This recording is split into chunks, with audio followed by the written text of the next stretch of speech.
This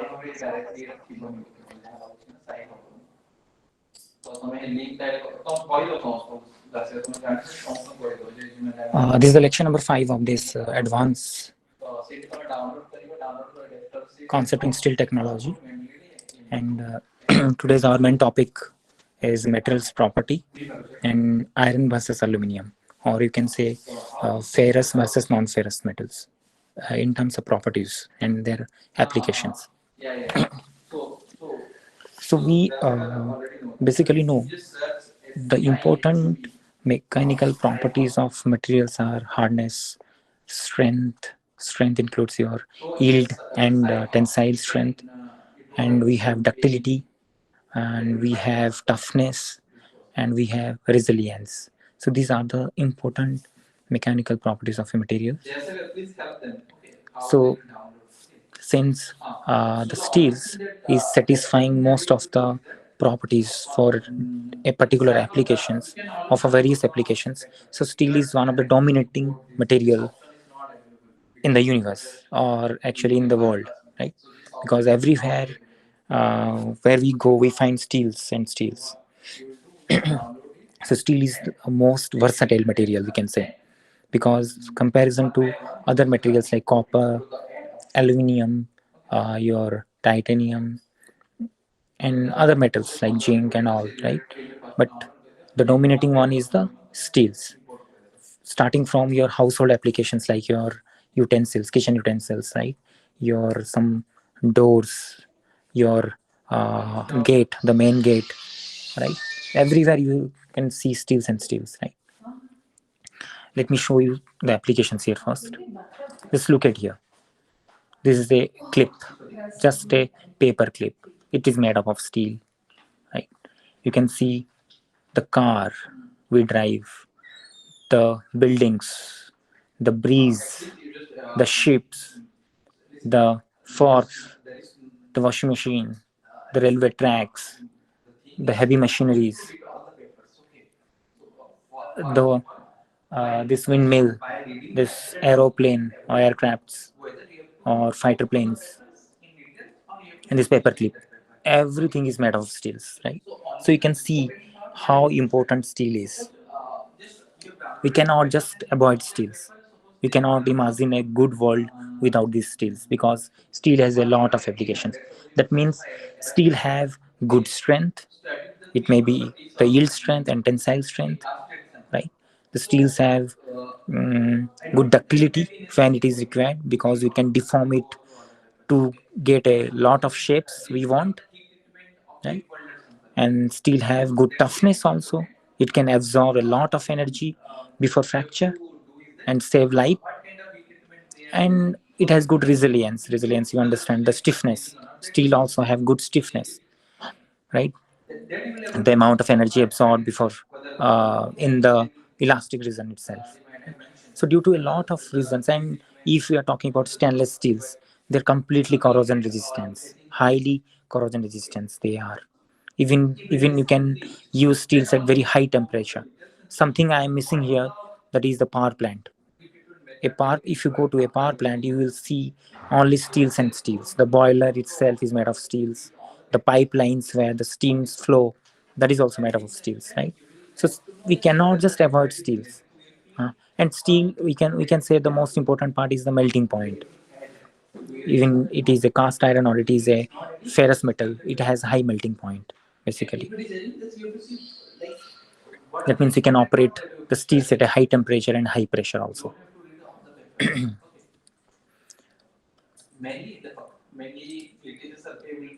Okay, there is a topic I have written here: order of tensile strength of different metals with decreasing order. This is just for your knowledge, that's all. You can absorb some knowledge out of this. So here what we will take 10 number of metals, and we will arrange them according to their decreasing in tensile strength. The first metal we can say is the tungsten. Tungsten is the having maximum tensile strength.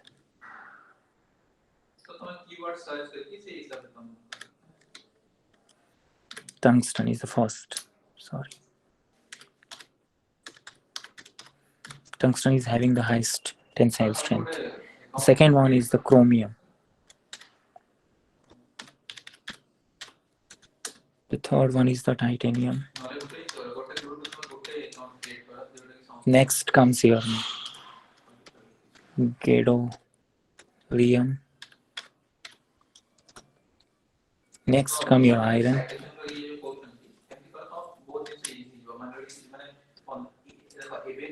Okay.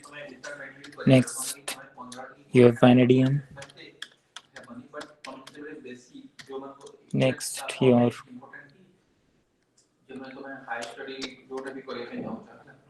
ruthenium, lutetium, then zirconium, then osmium, and finally tantalum.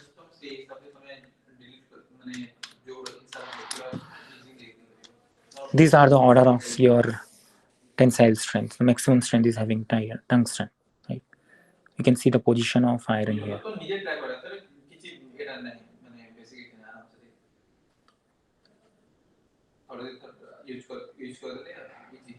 Okay, so this is a very good order, and you can see osmium. Osmium is a element having the highest density. It is having the highest density. It's very heavy. And tungsten is also having highest melting point and boiling point also. The melting point is nearly 3,500, nearly 3,400 something.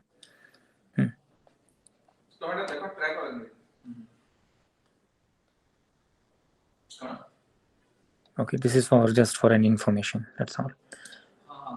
Next is okay. Yeah, this is we'll talk something about the properties here. Okay, let me expand this one. Properties. This is, you understand, this is a curve of stress versus strain. This is stress versus strain curve, which is obtained by tension test or tensile test. You can see here, this curve is for a brittle material, and this point represents the fracture point or rupture point. That means the material has undergone a elastic deformation somewhat, but there is no plastic deformation here, or there is a very negligible plastic deformation is happening in the brittle material. So fracture happen, yes. So you can see if you drop a projection in the strain axis, this one. So this is the only strain in the material, a small strain at fracture. It is written over here, small strain at fracture. So there is a concept. If somebody will ask like how you distinguish a material is a brittle material, just you have to say we have to do the tensile test, and after doing a tensile test I will get a curve like this, stress versus strain curve. You can say engineering stress versus engineering strain curve. Then at the fracture, if you draw a projection to the strain axis, and this is your fracture strain, for example, this point is the fracture strain. If the fracture strain is below 5%, if the fracture strain is below 5%, that means it is a brittle material, right? But if the fracture strain is above the 5%, it may be a ductile material, but ductility may not be so high, because this axis is showing strain. That means more is the strain before fracture, more is the ductility, right? So you can see this is the plot for a ductile material. You can see. So that means the material has first deformed elastically. It has deformed elastically, and this point, which is the yield strength, from this point it has deformed plastically. Finally, it has undergone fracture here. Fracture means separation of a material into two or more parts. If you are doing a tensile test, then the material will break into two parts finally. So you can drop a projection here. You can see this is the fracture strain at fracture. So you can see a huge strain is here for a ductile material. So fracture at strain is very high for a ductile material. or fracture strain for a brittle material is below 5% only. And this axis will show you the ductility of a material. So more is the fracture strain, more is the ductility. Less is the fracture strain, less is the ductility. And if the fracture strain is less than 5%, it is a brittle material, right? So this axis always defines the ductility. Can anybody tell me how mathematically we can represent ductility? What is the mathematical expression to show ductility in a material? By doing a tensile test. Can anybody tell me?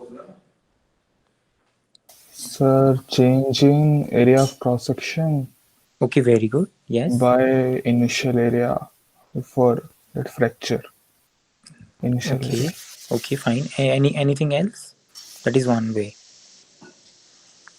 Hmm.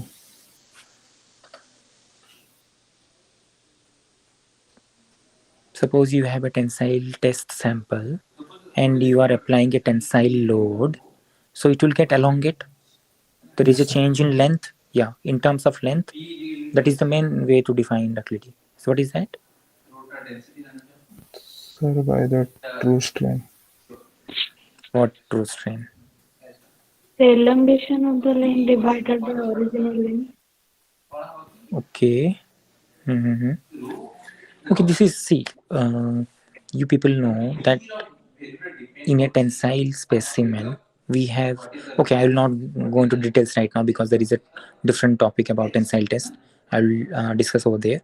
But simply is the see when a material is deforming, what is happening? The length is increasing, but the cross sectional area is decreasing, right? Because to maintain a volume consistency, initial area into initial length should be equal to final area into final length, right?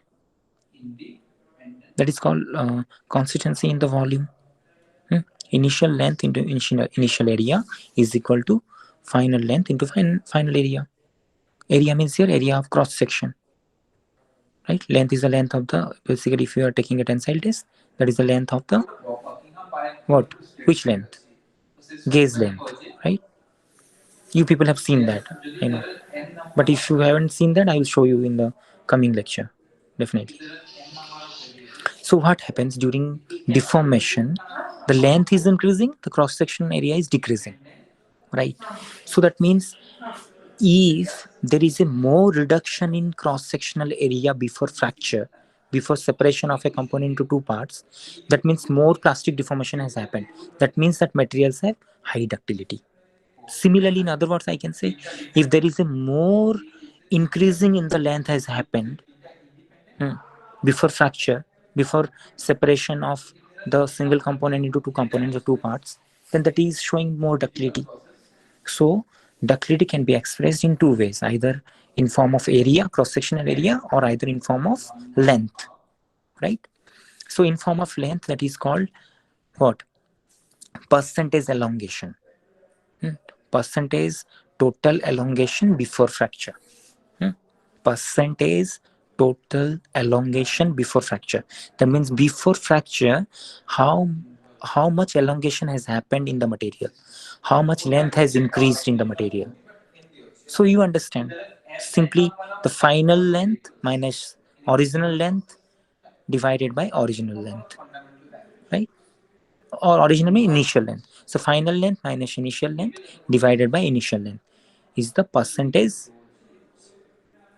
total elongation before fracture. Similarly, in terms of cross section area, we have to see how much area have reduced before fracture. So that means percentage reduction in cross sectional area, right? So that can be represented by initial cross sectional area minus final cross sectional area divided by initial cross sectional area. Again, I am saying initial cross sectional area minus final cross sectional area divided by initial cross sectional area. That will show you percentage reduction in the area before fracture. I think you people have understood this one, right?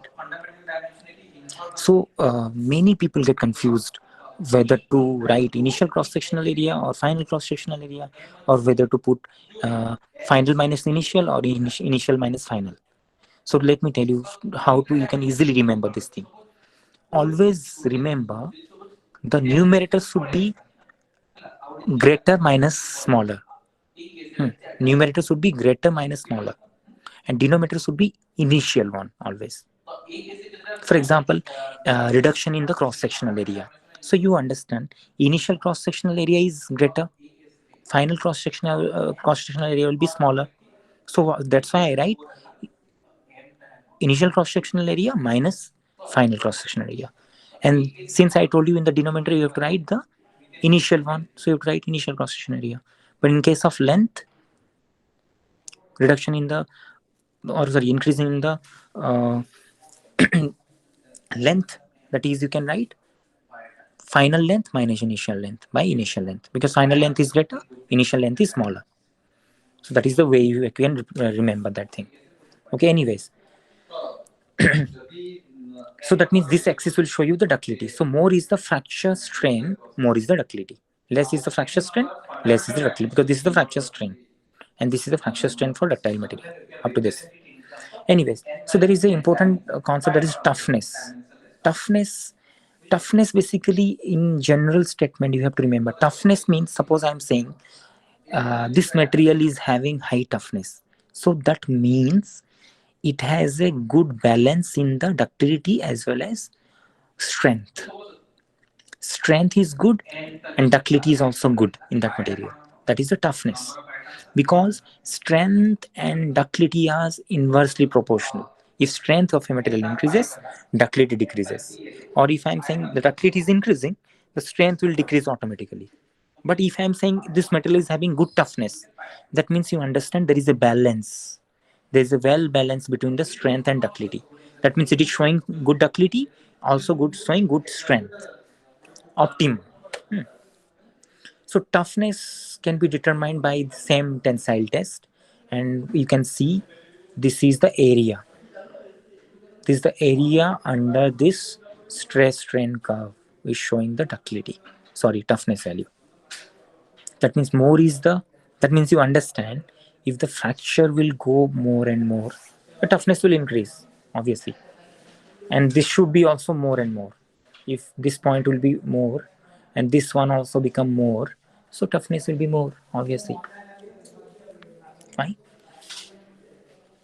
So this area under this curve is showing the toughness value. Actually, toughness is exactly what your definition of toughness. We understand, see, when we are deforming a material plastically, so during the deformation, what happens? It absorbs some energy, right? It absorbs some energy.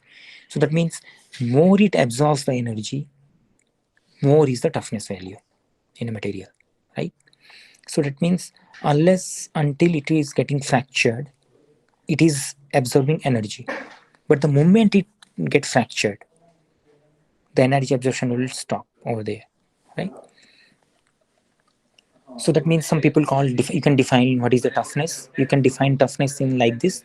It is the measure of ability of a material to absorb energy up to fracture, right? Is the measure of, or it is the measure of ability of a material to absorb energy up to fracture. Or in other words, you can say how much energy a material is absorbing up to fracture point, right? So that is called toughness. So best application is like, you understand, best application is you people have heard about this what, Tata Nano cars. I think all of you have seen how small the car is. That car is having good toughness one, because you understand the moment it will collide, or the moment it will if there is a crash will be there, the maximum chance is that the person driving will get die, will severely affected due to that accident. So that what it means, that this nano car have good toughness. The moment it will crash, or moment it will collide, it will absorb a lot of energy so that it can save the person sitting inside that. So that is the significance of toughness. It will protect the person sitting inside the car. But that means you understand the crack will not flow easily. Okay, anyways, next important property is the material resilience. So resilience, okay, let me tell you about the stiffness. What is stiffness actually? Stiffness means stiffness is a slope. This you can see if when you are this curve is rising up and up, up and up and up, right? So initially you understand you have a proportionality limit. It is not shown here. You'll get a proportionality limit here. Suppose this is a proportionality limit here. But actually up to this it is showing proportionally limit, but this not exactly happens in the real curve. Suppose at this up to this point this is a proportionality limit. Proportionality limit means this is stress axis and this is strain axis. So up to this point, from 0 to this point, stress is directly proportional to strain, right? So that means if you will draw a slope like this, if you draw a slope here from this point to this point, and that slope will show you the stiffness of a material, or that will show you the Young's modulus, or that will show you the modulus of elasticity. All are same. Stiffness, modulus of elasticity, Young's modulus, all are same. That is nothing but the slope in the linear portion. Slope in the linear portion in this curve.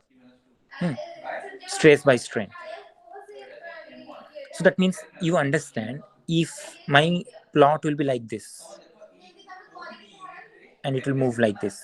So that means I have good modulus of elasticity or good toughness or low toughness. Good modulus of elasticity or good Young's modulus or good stiffness. If my curve will be like this.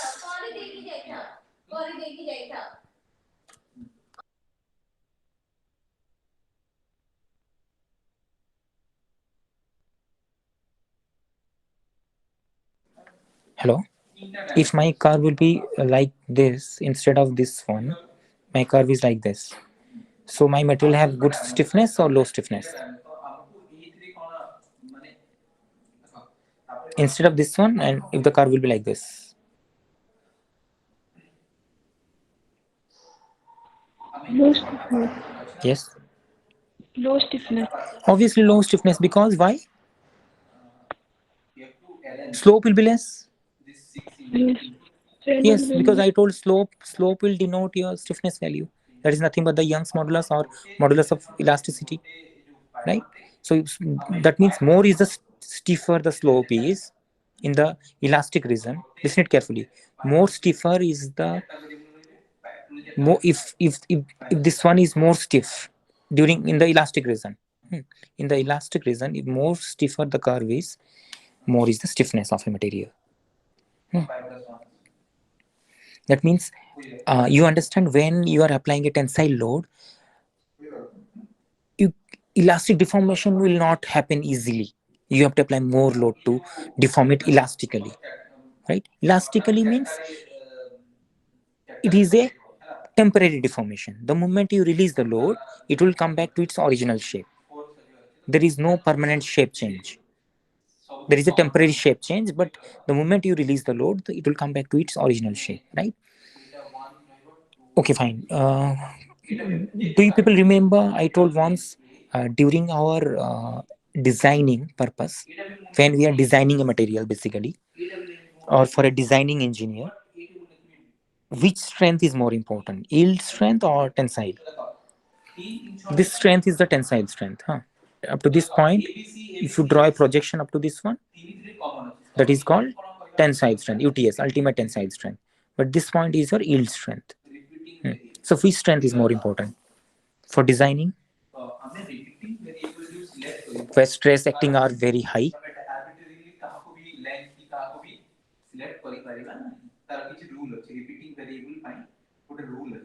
Sir, tensile strength. Tensile strength is okay. Anybody else want to speak something? My question is, which strength is more important? Ultimate tensile strength is more important, or this yield strength is more important while we are designing a material for particular application where stresses are high or stress is active? So yield strength. yield strength. Okay, Mansi, why yield strength? Can you justify that? Because if the instance it's low, will be low, then the material will become earlier. Yes, the answer is right.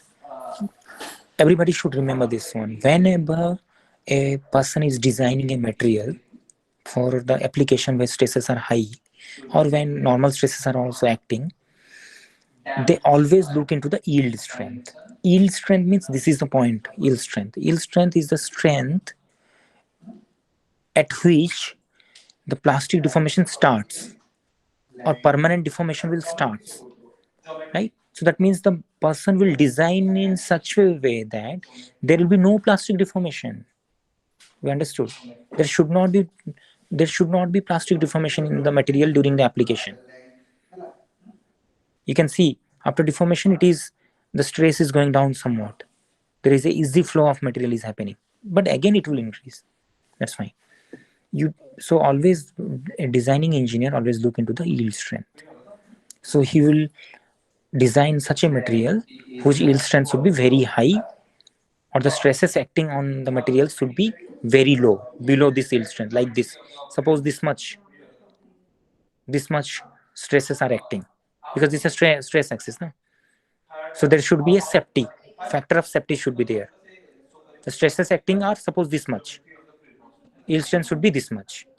Suppose yield strength will be this much, then he will design such a material so that the stresses acting should be this much only, up to this much.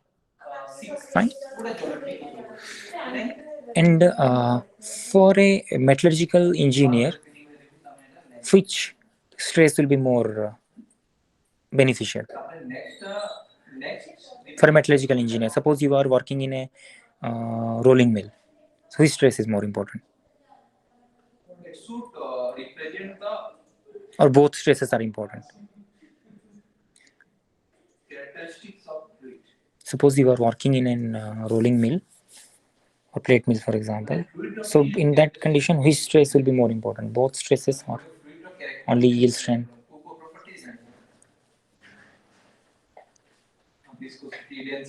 Both stress will be important, because you are working in a rolling mill. That means you want to roll a materials.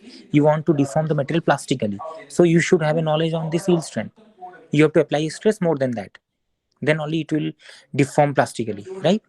But it should not it should not be this much.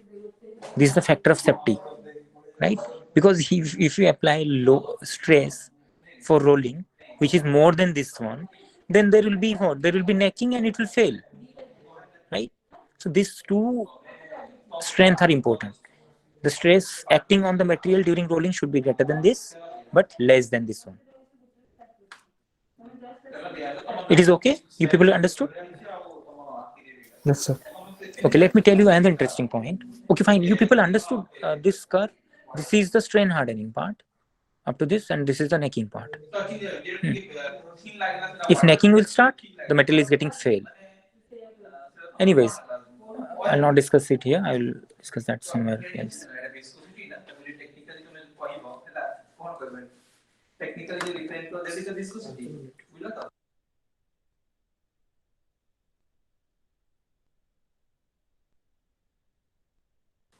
Okay, fine. Finally, we'll move to next topic, that is here. Engine blocks versus aluminium engine blocks. Okay, iron engine blocks. So here, basically, our motivation is to compare the property of iron engine blocks versus aluminium engine blocks. Because what is the motivation to this one?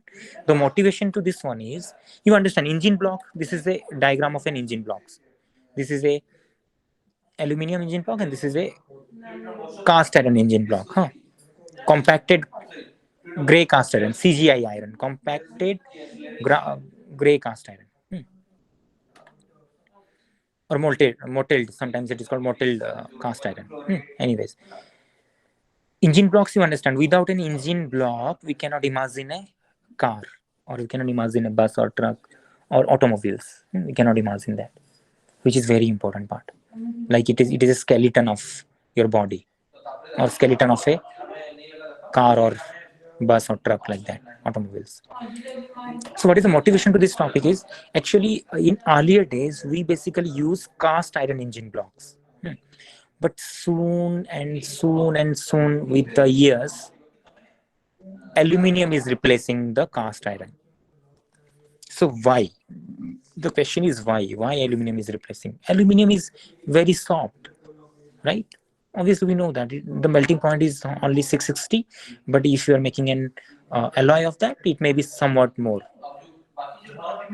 But the melting point of cast iron is somewhat higher, above 1000 degree, right? But still, we are using, but now still aluminium is replacing the cast iron blocks or iron blocks, iron engine blocks. So you can see, compare this one. The cost.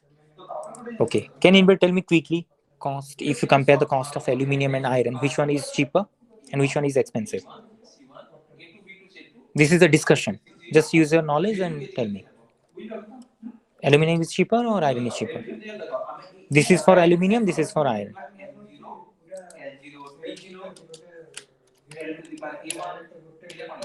Expensive. Aluminium is always expensive because the cost of production is very high. It's cheaper.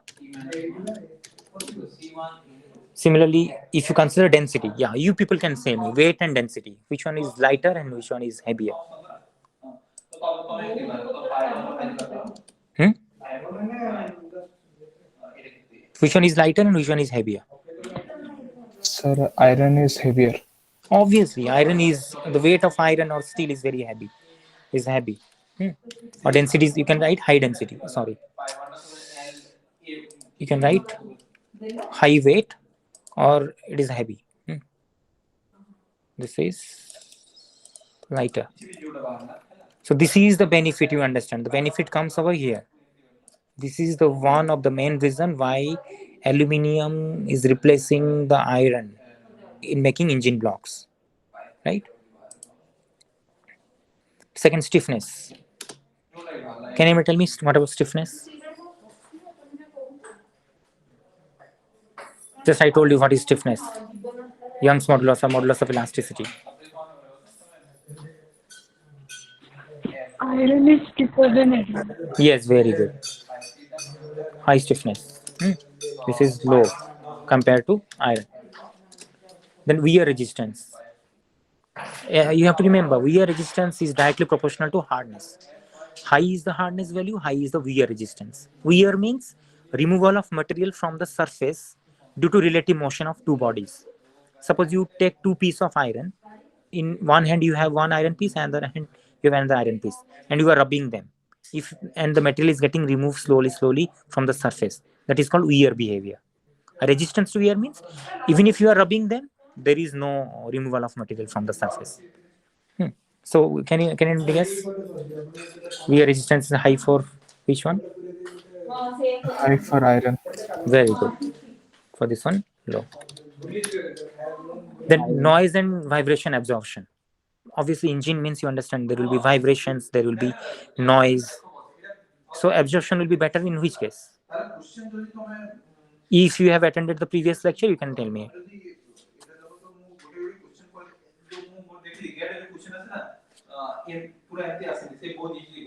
This is more. It will absorb more noise and vibrations. Suppose you are using gray cast iron, as I told, compacted gray cast iron. Graphite will be there. In gray cast iron, you have flakes of graphites. So graphites actually absorb the vibration in the material. It helps in the absorption of vibration and noise, and it has high damping capacity, as I told, if you remember. So less.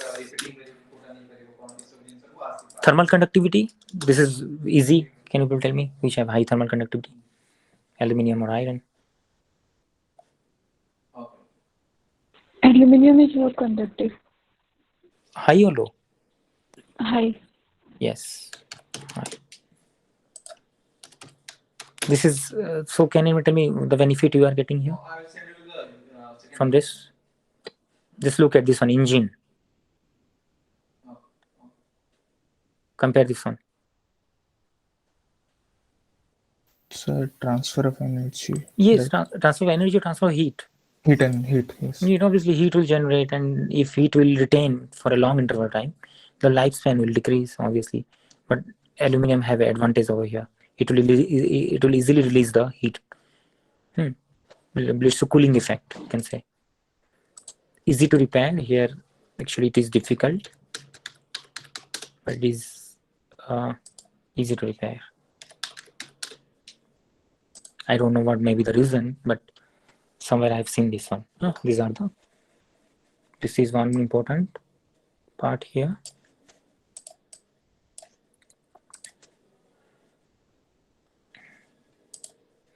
So most important is this one.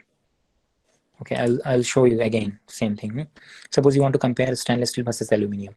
The strength will be high, this is low, right? Corrosion resistance, high, this is good, but if you compare them, then it is somewhat low. Because due to presence of chromium, high percentage of chromium in the stainless steel, it protects the material. Thermal conductivity, this is low, this is high. Effect of temperature, high temperature property. So can you tell me in this one, which have high temperature property, stainless steel or aluminum?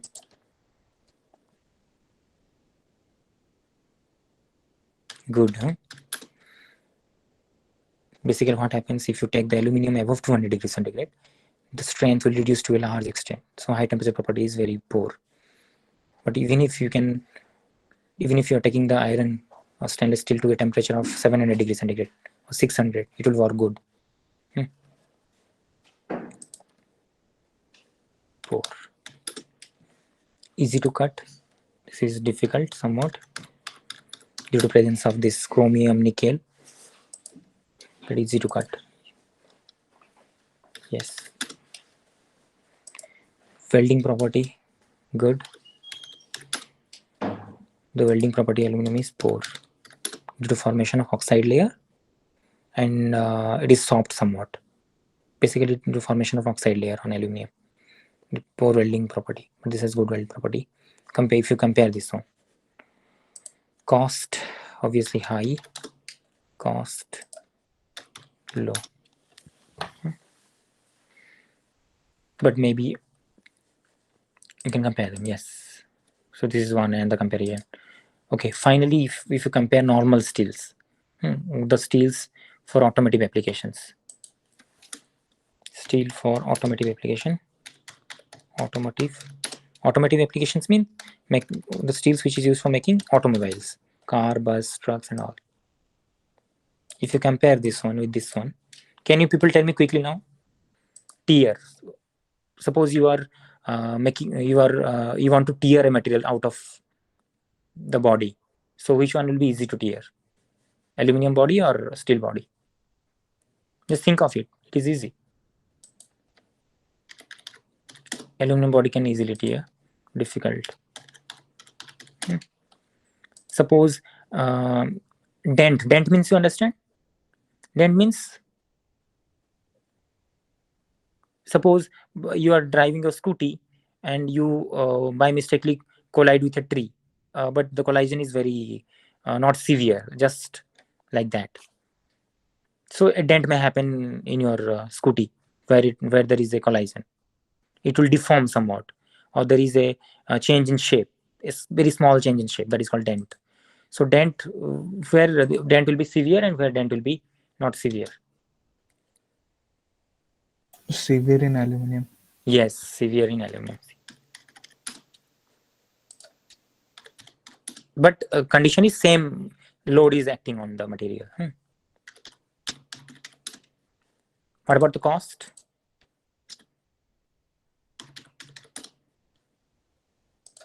This is low.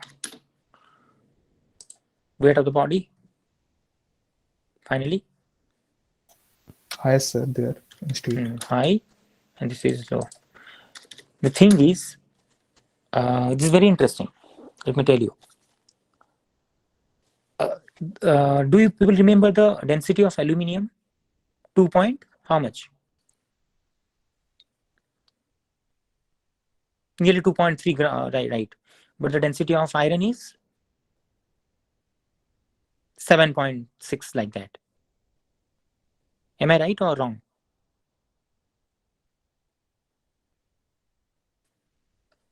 Yes, sir. right? Yes. So aluminium, you can see low. That means I can say aluminium is 3 times lighter than steels. So what is the benefit of that? Here, I can write here. Advantage of aluminium. Advantage of aluminium is it is 3 times lighter. 3 times less heavy than iron or steel. So that is the main advantage of the aluminium you are getting, right? But condition applied is we can use aluminium at low temperature application, room temperature application, like car bodies and all, right? Not so high temperature. So this is the most advantage of aluminium, due to which it is replacing the iron in making automobiles nowadays. Can you tell me what benefit you will get if aluminium is 3 times less heavy than iron or steels? What advantage you will get?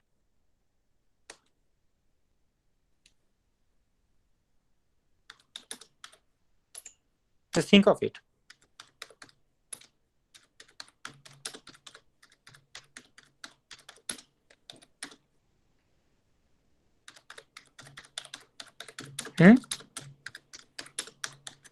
Just read the statement and tell me. Just think of it.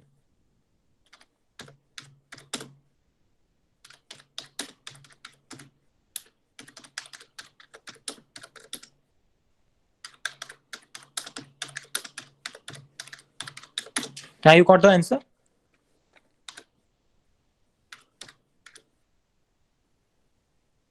Yes. Greenhouse gas. So that means due to lightweight of the aluminium bodies, this is replacing steel. So there is a huge competition between steel and aluminium, right? So due to lighter weight, due to very less weight of the aluminium, that is 3 times less, we can decrease the pollution, which is our main requirement nowadays, because a lot of greenhouse gases is already there, and day by day it is also increasing. So that leads to global warming, right? So pollution can be controlled by using aluminium bodies, right? How this is happening? Due to increasing in the fuel efficiency. Fuel efficiency increasing means what you are saying? What it means? Less fuel consumption. If steel is consuming more fuel, in that condition, if you use the aluminium, it will consume very, very less fuel, right? Very, very less. Suppose, let me tell you, let me give a realistic example. Let me give a realistic example. By replacing iron by aluminium in car, we can reduce 300 kg. Just listen the statement carefully. By replacing iron by aluminium in car, we can reduce 300 kg in a medium size vehicle. The vehicle weight is 1400 kg. You can imagine. The total size of the weight of the vehicle is 1400 kg. You can reduce 300 kg if you are using aluminium. So how important this is? You understand now? So heavy is the weight of the vehicle, more is the fuel consumption. The fuel efficiency will go down. You understand? And if fuel consumption will more, the pollution will be more, obviously. More it will emit carbon dioxide, nitrogen dioxide and all into the air. And again, let me tell you another interesting line. By every 100 kg reduction in the automotive sector, every 100 kg reduction in the automotive sector, to 20% lower exhaust gas emission is there.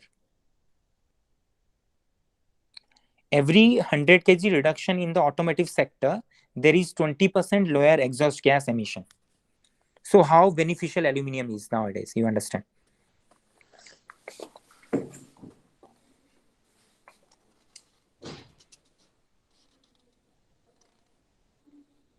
It is okay now? You people understood? Yes, sir.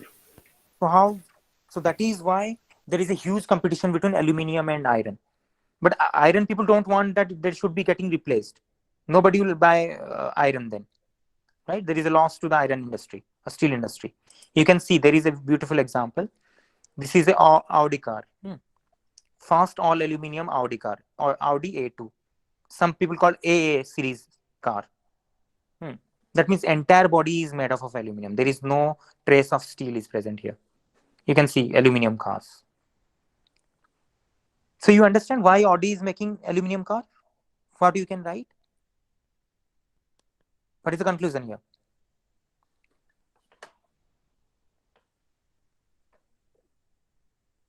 You can see the Audi A2 1.2 TDI followed in June this year. The first 5-door 3-liter car, meaning one that consumes just 3 liter of fuel per 100 kilometer. You can imagine 3 liter, just 3 liter of fuel per 100 kilometer. This is very interesting, right? The car you have, in your homes, right? They consume how much fuel? Do you have any idea, approximate idea? In 1 liter, they only goes only maximum of 18 kilometer or 15 kilometer. Yes or no? Yes, sir. So this is very good. So that means this is a competition between aluminium and basically nowadays we are using this 6000 series aluminium. Sorry, 7000 series, which is a precipitation hardenable alloy of aluminium, which provides very high strength, but weight is very low. So that is the benefit you are getting. Toughness is good. Okay, fine. I will end the topic here.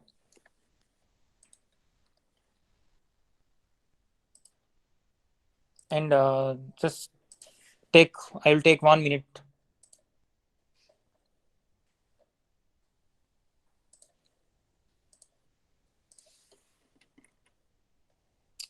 Sorry, I'll just take 1 minute. Just you have to write down these points. What is the limitation of ferrous metals, iron and steel? This is an assignment.